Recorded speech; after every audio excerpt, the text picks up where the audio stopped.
part of our ceremony.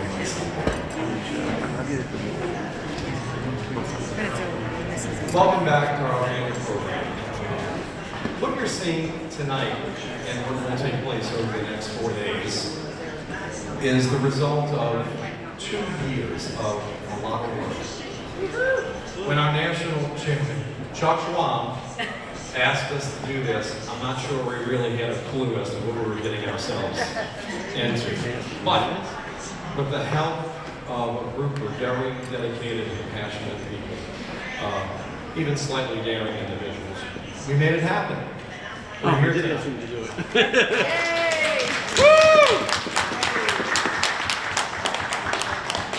You might have noticed many people wearing a fleur-de-lis white pin. That's, as we say, that's the pin we sell. That's our New Orleans Bicentennial pin. But there's a few among us tonight that are wearing this pin. It's a little bit different, and that reads Lafayette 200, New Orleans Bicentennial Committee member. As I like to say, the other pin you can purchase, but this pin, you had to earn it. And these people certainly earned it. Make sure we don't forget.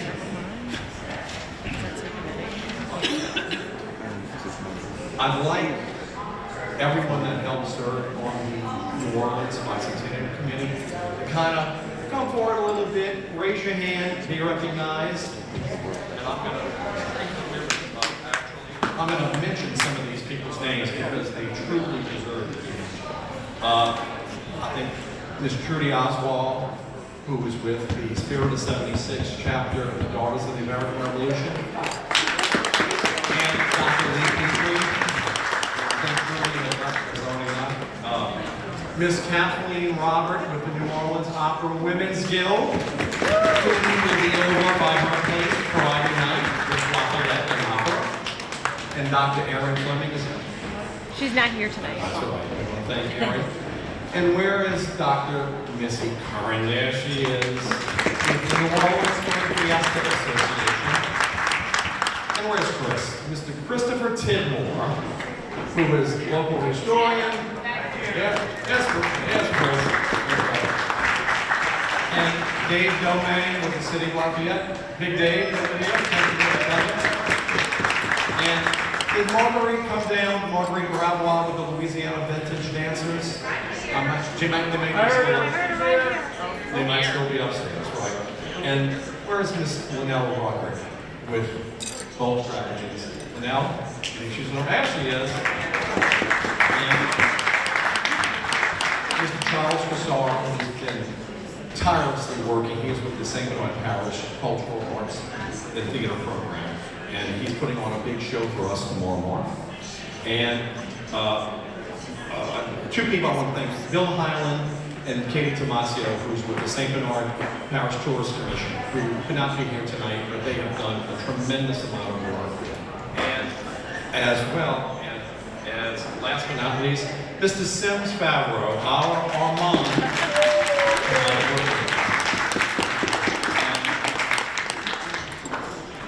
You don't know this is coming, but since I was the beginning chair, before I answered, Chuck called me more than 2 years ago to do this. And when we had our annual meeting in June of 2023 in LaGrange, Georgia, I met this very special lady. She was very enthusiastic about Lafayette, even though she was in Humble, Texas. It's not humble, it's Humble, Texas, outside of Houston. She wanted to play a big part of this. And No, wait.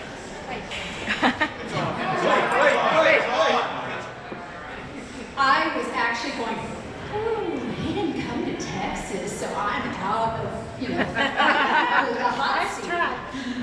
Well, I've said for the last 2 years, there are two special women in my life, which I really had two wives. I had my real wife, I think last week I told her, honey, we're just a week away from our event. And she said, we're a week away from getting our lives back. Of course, she had more of a sarcastic tone. And then there is this very special.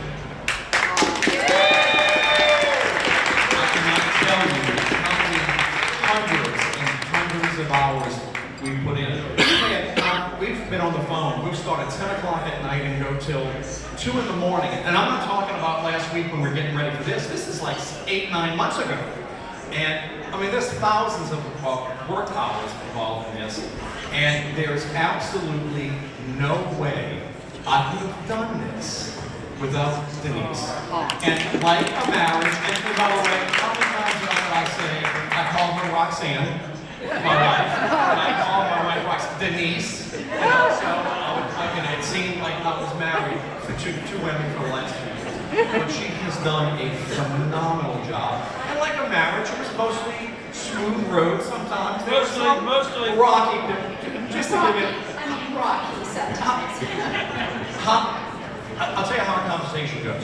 Roxanne, see, Denise would call you and say, John, I want to run an idea by you. I know what you're going to say, but hear me out first. And I said, what am I going to tell you, Denise? What am I going to say? Or what's it going to cost? Yes. Because I'm the more project manager, engineer. She's the creative person. But it was that's why we worked so well together. So, all the things Darby's remember about. But John, you have the vision. You have the vision of every single event. And the connection.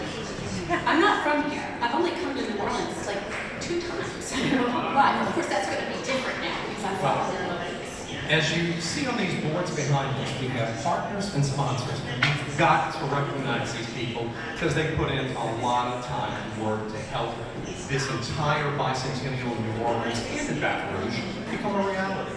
And it's easier, just to go up. Of course, the spirit of 76 chapter, the daughters of the American Revolution. Tomorrow, as many of you will experience tremendous from Aggie Canales and all the great people over at Gray Line and the Steamboat Natchez. And of course, I already mentioned Kathleen with the New Orleans, Guild of the New Orleans, Women's Guild of the New Orleans Opera, which is here in the Garden District Friday. Also on Friday, Friends of Magnolia Mound, which is the home of Armand Duplancher. And the Merrill Foundation also is taking on Pepper's tremendous friends. Tomorrow afternoon, when we're out of the Shawnee battlefield, I don't know if many of you will be with us, we've got a lot of tremendous help from the United States Marine Corps. And I'd like to recognize who is here from the museum, the Louisiana State Museum and the Louisiana Museum Foundation. Miss Becky Mackey, I know Becky had to leave the Family Matters.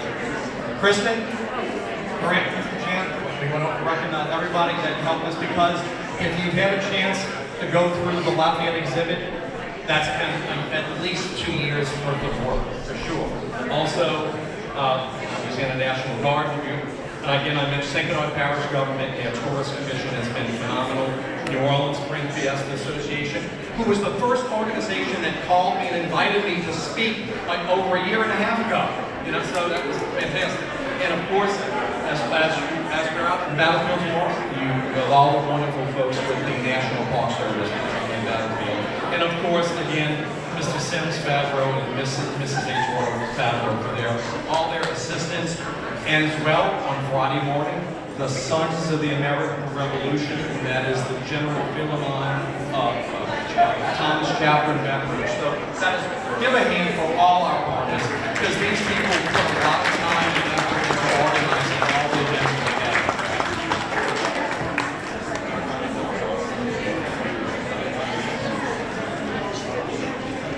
Then I moved to our partners.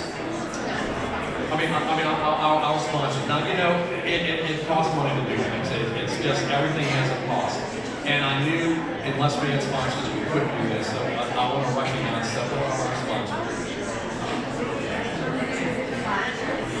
At our Patreon sponsor level, Randy Haney is one of the most well-known lobbyists in Baton Rouge, but Randy is a historian himself. And who's with us tonight from the Haney Family Foundation? Please, come on. We have a little momentum to show our gratitude. I'm sorry.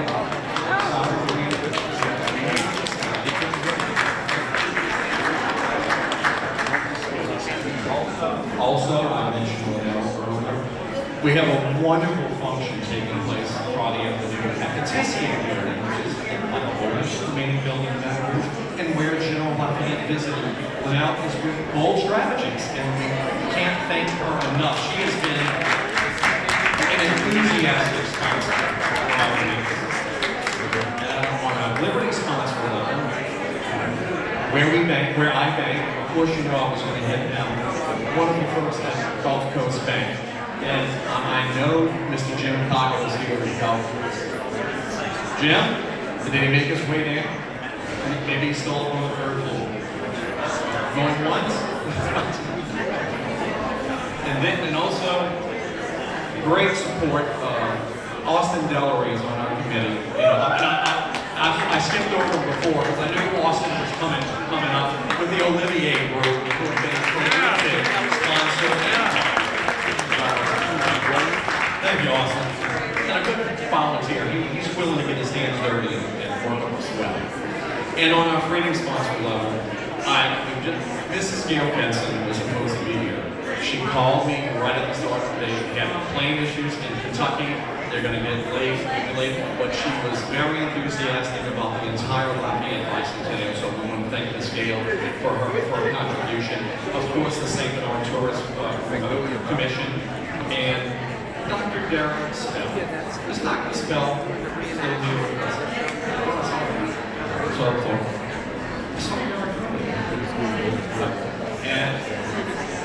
And a good friend of mine does all our printing, did that wonderful job with the brochure. Barry Mealing with Mealing Printing. Yes, sir. And last but not least, because Austin is the Delaware is part of that, is the City Founders Foundation.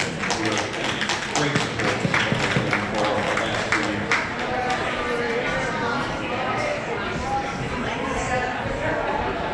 And what is Susan McClay?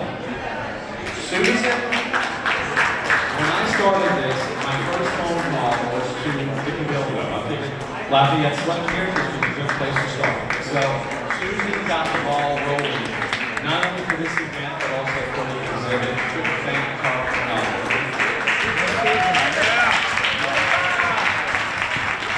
And of course, we want to thank our Armand, Captain Duplantier, Mr. Sims Favreau, for all his contributions.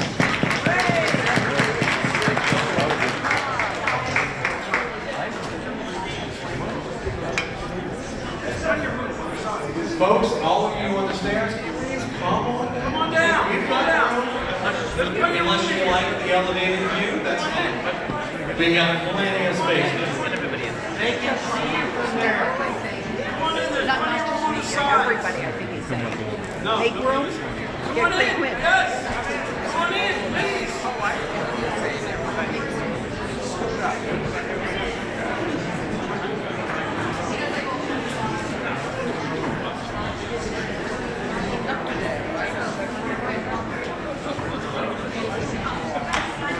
I'd like to introduce you to someone who I blame for dragging me into this. He is our Executive Director of the American Friends of Lafayette, our National Bicentennial Chairman, and our hero and leader. Please welcome Mr. Chuck Swan.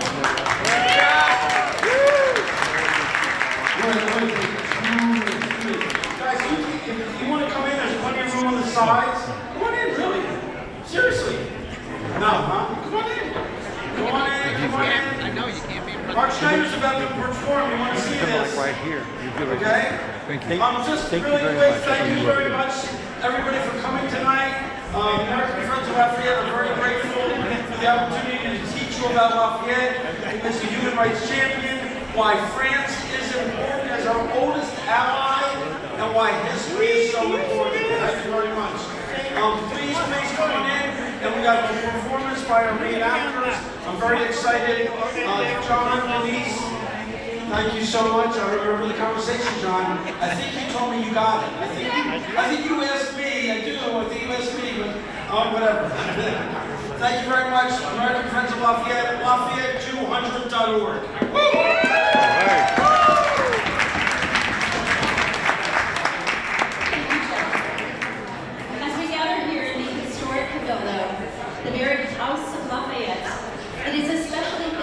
welcome a representative of the French Republic whose presence honors the deep and enduring bond between France and the United States. This building, steeped in history, serves as a powerful symbol of the ideals that General Lafayette so passionately championed. It is my great honor to introduce a distinguished diplomat and valued friend of the American Friends of Lafayette. As Consul General of France in New Orleans, he plays a vital role in preserving and promoting the cultural and historical ties that unite our two nations. Please join me in warmly welcoming the Consul General of France in New Orleans, the Honorable Rudolph.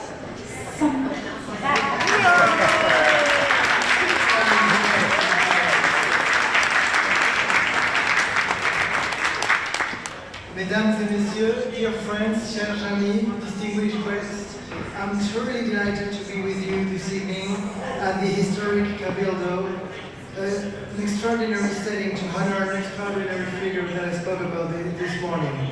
Tonight we celebrate not only the Bicentennial of the Marquis de Lafayette's farewell tour, but the enduring friendship, as was well underlined by the previous speakers, the enduring friendship between France and the United States, a bond as relevant and vital today as it was 200 years ago.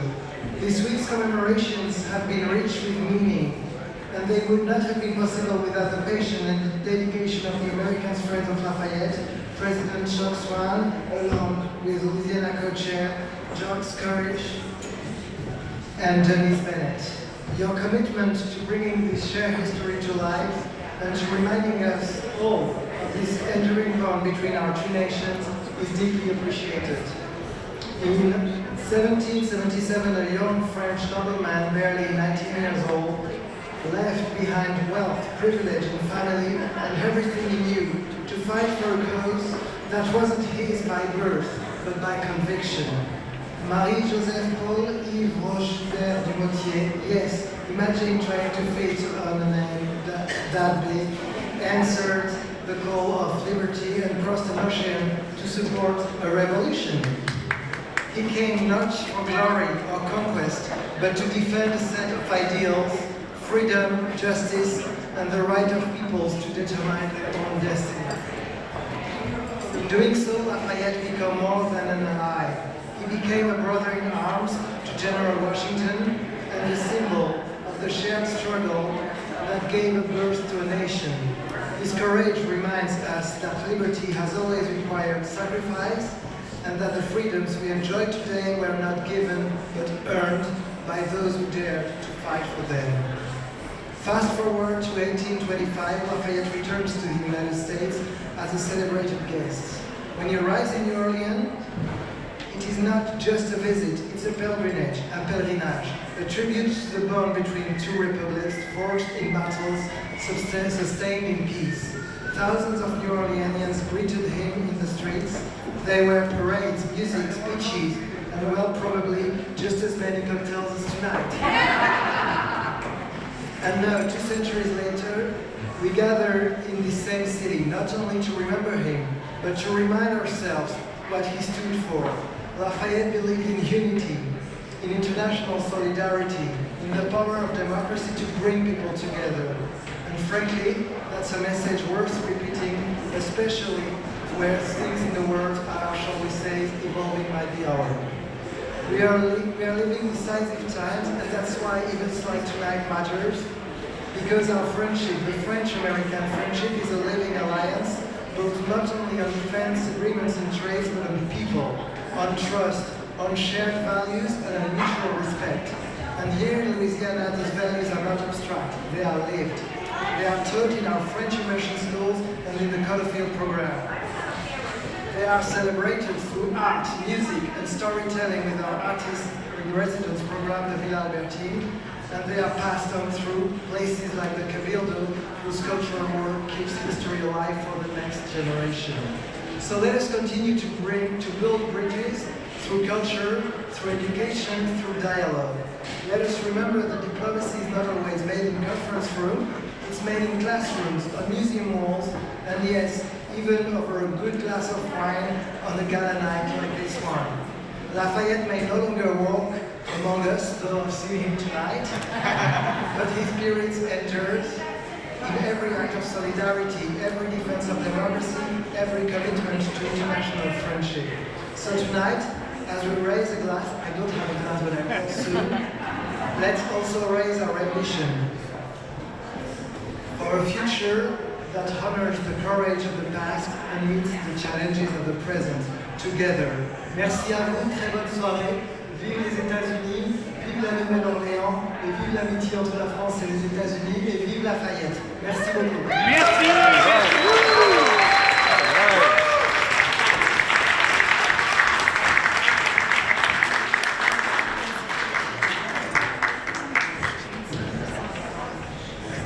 Merci, Consul General.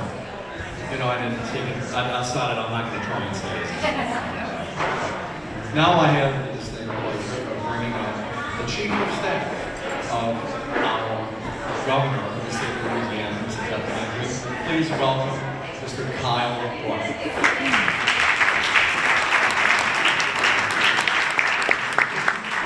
Thanks everybody. On behalf of Governor Jeff Landry, I'd like to present this commendation. I, Jeff Landry, Governor of the state of Louisiana, do hereby honor General Lafayette, hero of two worlds, on this historic visit to Louisiana in April of 1825 and commemorate the bicentennial of his triumphant return to America as the guest of the nation.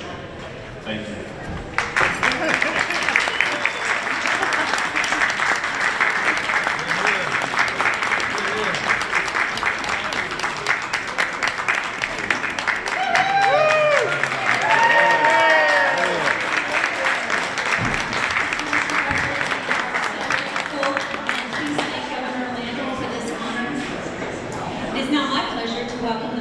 President of the very city in Louisiana whose namesake we honor this evening. From the great city of Lafayette, please welcome the Honorable Monique Blanco-Gillette.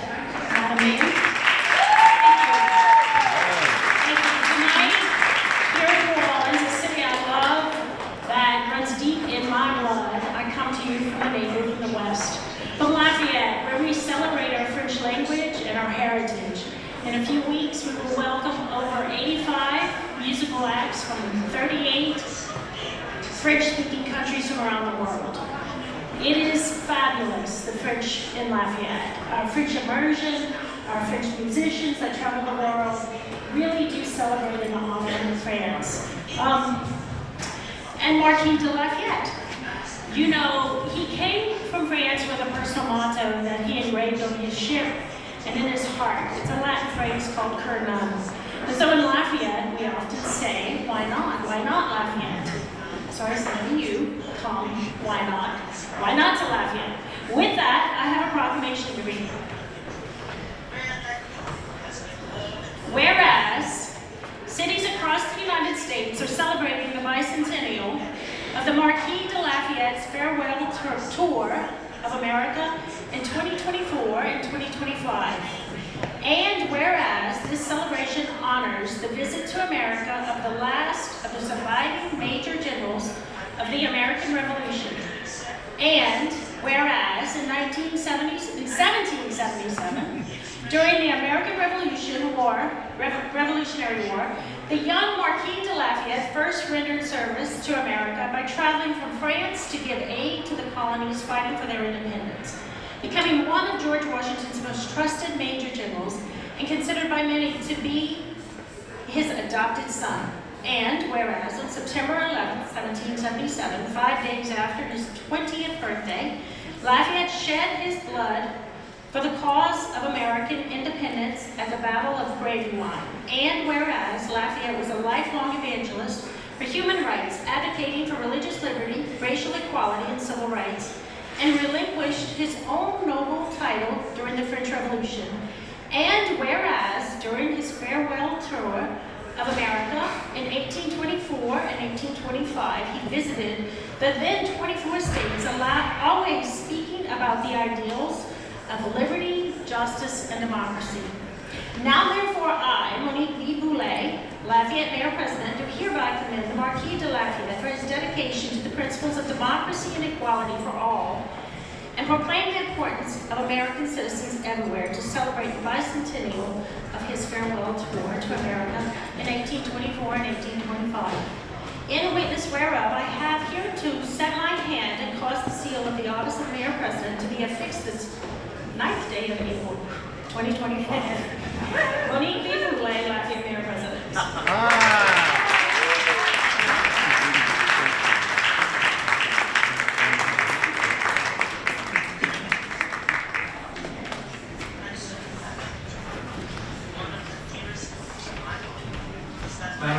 Madam Mayor, thank you so much for coming all the way from Lafayette. I mean, if you're going to have a night celebrating Lafayette, you've got to have the mayor of Lafayette. It doesn't make any sense not to.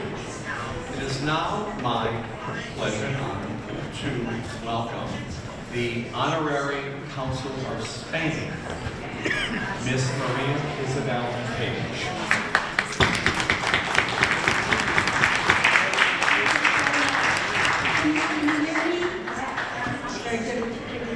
I am Maria Isabel Page. I'm Royal Consul of Spain in Louisiana and a citizen of both the United States and Spain. As the local diplomatic representative, I am happy to be here to celebrate the achievements of the Marquis de Lafayette and his connections to New Orleans and to Louisiana. Particular thanks go to John Stewart and Denise Bennett, the American Friends of Lafayette, Louisiana Committee co-chairs, and Chuck Sloan, the American Friends of Lafayette, National Bicentennial Chair, to the Louisiana State Museum for making this possible, people like Susan McClay, who had the foresight, and of course our Consul General of France, Nico Cabildo. Others here are better able to discuss the full range of Lafayette's life. Am I too loud? Here in our Cabildo, I would like to mention Lafayette's connections to Spain and to our Spanish governor at the time, Bernardo de Galvez. The cousins, King Carlos III of Spain and the King Louis XVI of France, formed the Bourbon Family Compact and declared war against the British in 1779, aid which was crucial in the success of the American Revolution. Both Lafayette, a French aristocrat, and Galvez, a Spanish general, supported the American colony's struggle against the English Empire.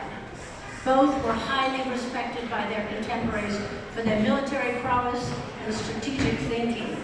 One result is that Lafayette and Galvez are two of only 8 honorary citizens of the United States. Lafayette lived to 76 and was able to make a later triumphant tour of the United States. Unfortunately, Unfortunately, Galvez died at 40 years of age after his promotion from Louisiana to Virrey Viceroy in Mexico City.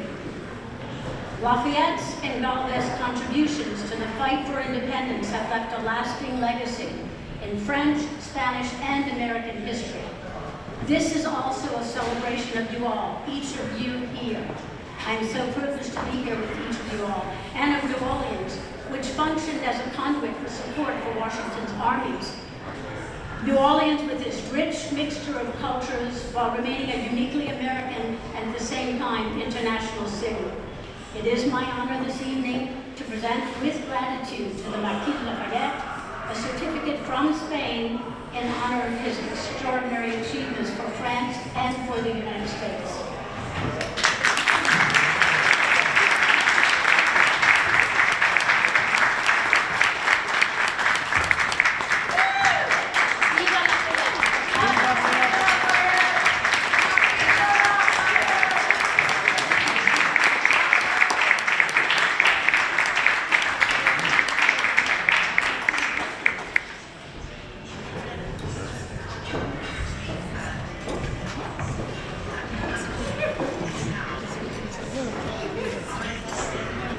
When Lafayette visited around the country, it was the common and traditional thing to do was toast. In fact, I have read that some places they would do as many as 30 toasts. Or no, 55. 55. So I'm sure they were feeling no pain by the time they were finished with their toast. But we would like to, if you have a glass in your hand, or even just hold your hand up, we want to mention just quickly a quick cheer of toast and honor of these to the memory and appreciation of our founders. Here. To American independence. To those who have always fought for freedom. To our guests for joining us. And of course, to our beloved and honored guest, General Lafayette.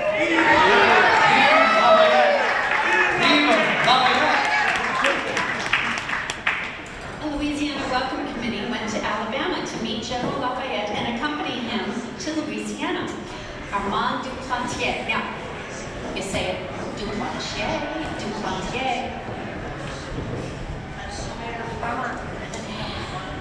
He was Lafayette's trusted aide-de-camp during the American Revolution and was one of the Welcome Committee members. A native of France who made his home here in Louisiana. Come here, it's your turn. Duplantier spent every day with his dear friend, General Lafayette, while in Louisiana. Please welcome Monsieur Armand Duplantier. Merci, bonsoir, my name is Gabriel Armand Duplantier. Feel free to call me Armand. I'm a native of the town of Bienvenue, France, my ancestral home, where I was born in 1753. I came to America in 1778 at the age of 25 as a French cavalry officer with the thru regiment, which was sent to support the cause of American independence in the American Revolution. During that time, I served as aide-de-camp to the Marquis de Lafayette, as a result of which we have maintained a lifelong friendship. In 1780, I was mustered out of military service and came to Louisiana in 1781 at the invitation of my uncle, Claude Trenanet, who had large land holdings in Pointe Coupé Parish, just near Baton Rouge. My uncle was interested in arranging a marriage between myself and his stepdaughter, a lovely young lady named Marie Augustine Girard. His efforts at matchmaking were successful, and Mademoiselle Girard and I were married in July of that year. We raised our family in Pointe Coupé and in New Orleans and had 8 children. My wife died of yellow fever in 1799, and in 1802 I married the widow Constance Rochon Joyce, the widow of John Joyce, the original owner of Magnolia Mountain Plantation in Baton Rouge. Friday we will venture to Baton Rouge and welcome General Lafayette to my home. My friendship with General Lafayette continued after the Revolution, and when the American government granted lands in Louisiana to Lafayette in 1803, in recognition of his service during the American Revolution, I was named as his agent in acquiring them. Many letters were exchanged between Presidents Jefferson and Madison and myself regarding General Lafayette's bounty land. When General Lafayette's 1824 and 1825 trip to America was planned, I had the honor of being appointed as head of the Louisiana delegation to host him on his visit to Louisiana.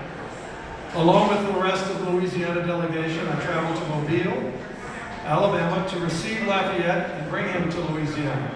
From Mobile, we sailed up the mouth of the Mississippi River to visit the battlefield at Chalmette, the scene of the great American victory over the British in the War of 1812.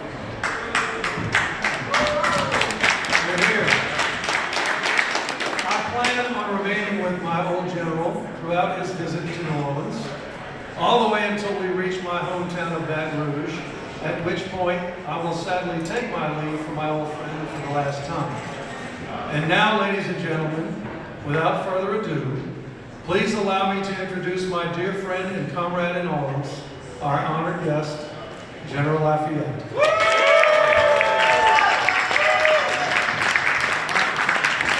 I thank you, Armand, and I thank all of you and all who have organized this magnificent evening in which we can all have fellowship together to speak of history, of friendship, and of the future of this great nation.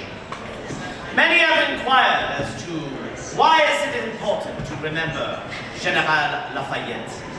Well, I don't want to speak too highly of myself, But there are a few things that I have done throughout the history of this nation that I think are worthy of remembrance, and I think are worthy of emulating into the future. Gentlemen and ladies, the reason I came to America in the first place was the simple fact that I believed in what the Americans were fighting for. In truth, I felt it was a war like none other in the history of man. A war of great ideas, of the freedom, even the liberation of mankind. A war that had embraced the ideas of the great thinkers of what many called an enlightened age. Some calling it an age of reason. Many of those great philosophers like Voltaire, Rousseau, Montesquieu, and Locke were speaking of representation in government, of an equality of mankind.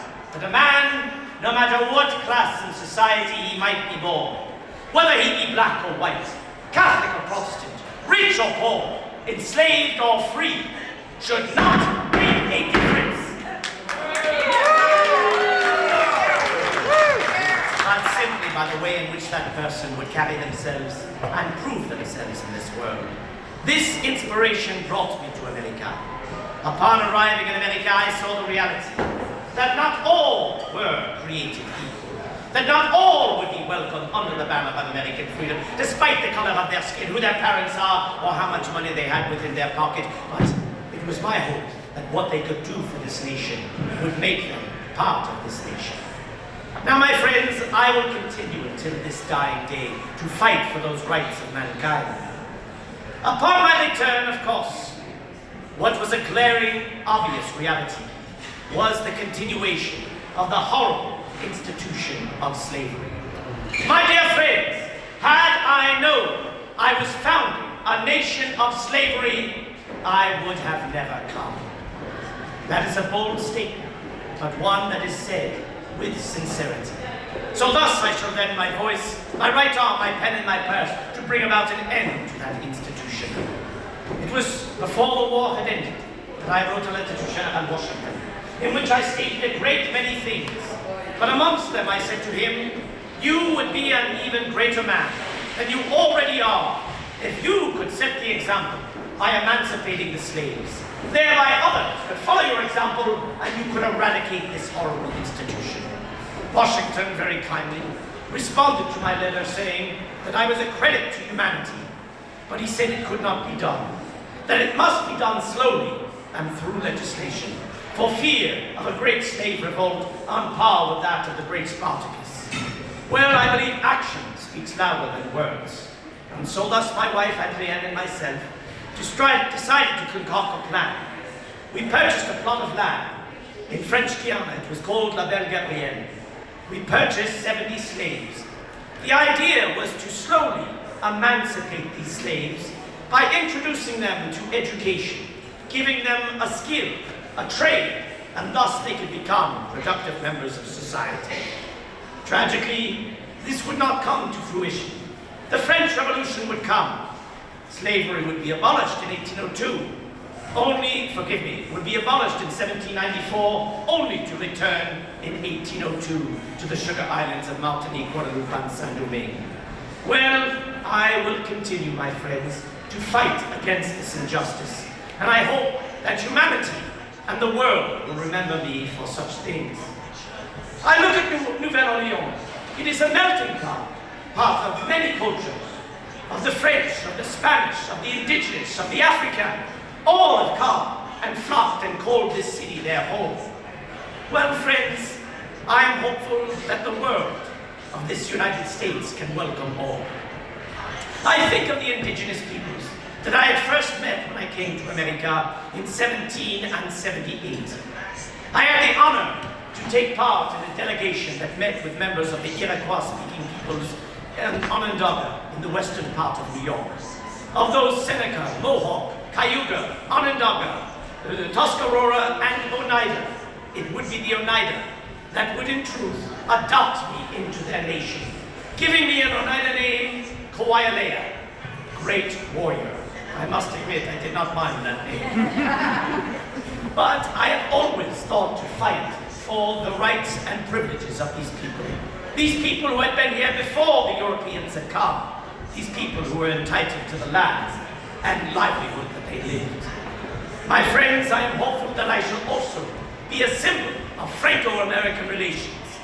That not only my inspiration to come to America, but the fact that France would be the first nation to recognize the United States of America as its own free and independent nation. And may this friendship continue forevermore into the future.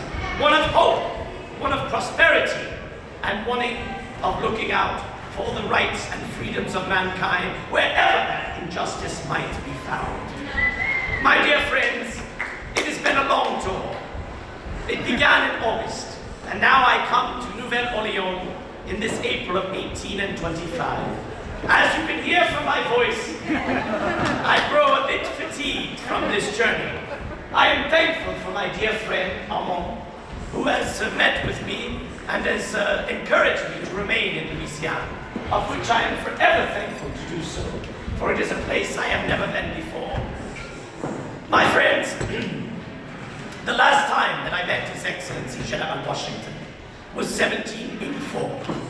We had spent 2 glorious weeks together at his beloved Mount Vernon, there reflecting upon the war and the future of this nation. We rode on to a place called Annapolis in Maryland. We said goodbye to many of the officers we had the honor and privilege to have served with. And then onwards to a place called Marlborough, and that is where I said my goodbyes. But not before the General said this to me. He said, Monsieur le Marquis, I sincerely believe that the easy part was winning this war. I could not imagine he would say such a thing, after all of the trials and tribulations we had been through.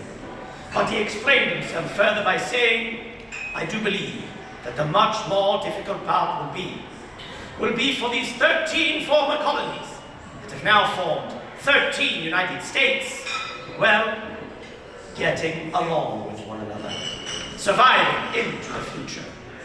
Well, dear friends, look at how far you have gone. From 13 to 24 United States. You have endured war, civil strife, turmoil, yet you have endured. And why is that? Well, I dare say it is because of the foundation that was built at the price of so much sacrifice and blood by you, the American patriot. And who is that American patriot? It is the one who joined up through the inspiration of Washington, of Thomas Paine, that would not submit to be a sunshine soldier. It is the enslaved, forced to serve. It is the people of color who were free, who decided to form a new nation and would be willing to serve. It was the indigenous people who gave their lives for this cause. It was all who wished to call themselves Americans. God bless you all, and God bless this great nation of the United States of America.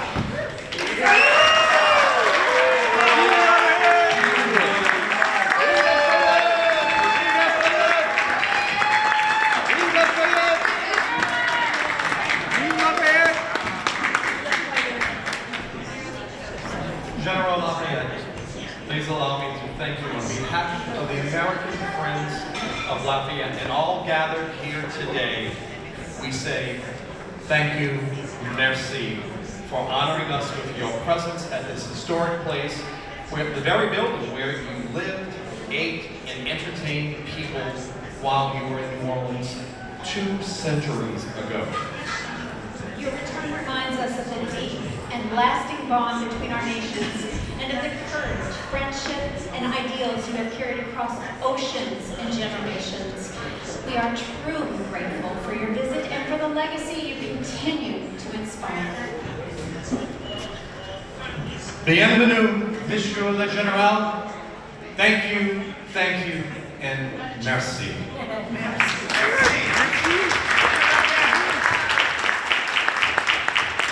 Ladies and gentlemen, that concludes our program.